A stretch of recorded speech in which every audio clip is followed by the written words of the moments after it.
राहुल गांधी ने इस मारपीट पर सियासी माइलेज लेने की कोशिश की और लिखा कि सत्यमेव जयते। लेकिन जब कांग्रेस के मंच से प्रधानमंत्री नरेंद्र मोदी को गाली दी गई तो राहुल गांधी ने चुप्पी साध ली। न ही कार्यकर्ताओं को कोई फटकार लगाई, न खेद जताया।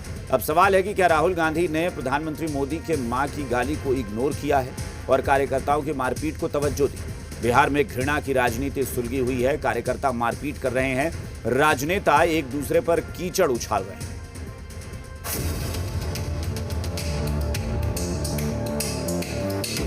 बिहार को चुनाव से पहले घृणा की राजनीति की आग में झोंक दिया गया है। पटना में सदाकत आश्रम के बाहर बीजेपी और कांग्रेस कार्यकर्ताओं के बीच हुई मारपीट पर राहुल गांधी सत्यमेव जयते कह रहे हैं, जबकि दरभंगा में राहुल गांधी के लिए सजाए गए मंच से जब प्रधानमंत्री नरेंद्र मोदी को गाली दी गई तो राहुल गांधी चुप रहे।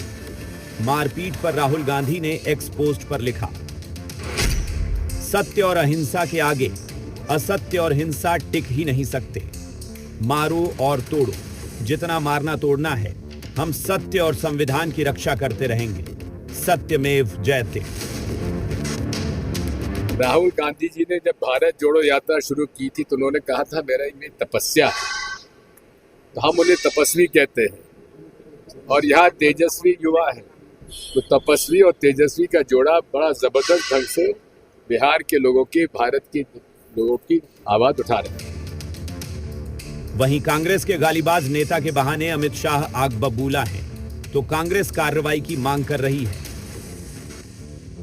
प्रधानमंत्री नरेंद्र मोदी जी की स्वर्गीय माता जी के लिए जो अपशब्द कहे गए उसकी मैं हृदय से निंदा करता हूं। मुद्दा विहीन विरोध की राजनीति, नकारात्मक राजनीति, घृणा की राजनीति श्री राहुल गांधी ने शुरू की है, वो हमारे सार्वजनिक जीवन को ऊंचाई नहीं देगी, गर्त में ले जाएगी। सदाकत आश्रम पे आप इसे अटैक कर पाएंगे, हिंसा का सहारा लेकर आप क्या संदेश देना चाहते हैं? आप संवाद करें, चर्चा करें, आगे लड़ाई लड़ें, तैयार है, लेकिन हिंसा का सहारा लेकर आप क्या साबित करना चाहते हैं? मैं चाहूंगा इस पर कार्रवाई करें।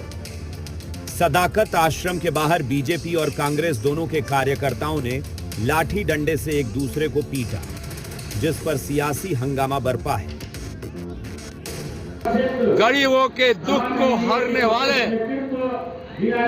इंसान के रूप में पैदा की है, जो आज देश के ही नहीं दुनिया के सबसे लोकप्रिय नेता है। उनकी पूज्य माता जी को गाली देकर महागठबंधन के नेताओं ने बहुत ही अन्याय किया है, पाप किया। हम सब ने तो कड़ी निंदा की, हमारे टॉप लीडरशिप से लेके नीचे तक किसी ने इसके पक्ष में कोई खड़ा नहीं हुआ।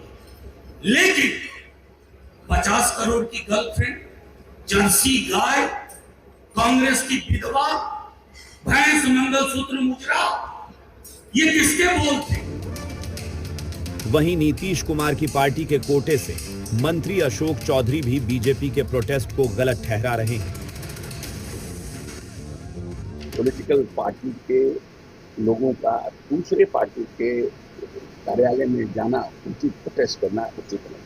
हम प्रोटेस्ट के लिए बाहर तो सब कोई करते हैं, हम लोग भी बाहर में करते हैं प्रोटेस्ट। ऐसा मौका मिला है कि हम लोग भी प्रोटेस्ट करें। पीएम मोदी के मां के अपमान पर बीजेपी में आक्रोश है, तो कांग्रेस और आरजेडी राजनीतिक सूचिता की दुहाई दे रही है। ब्यूरो रिपोर्ट, जी मीडिया,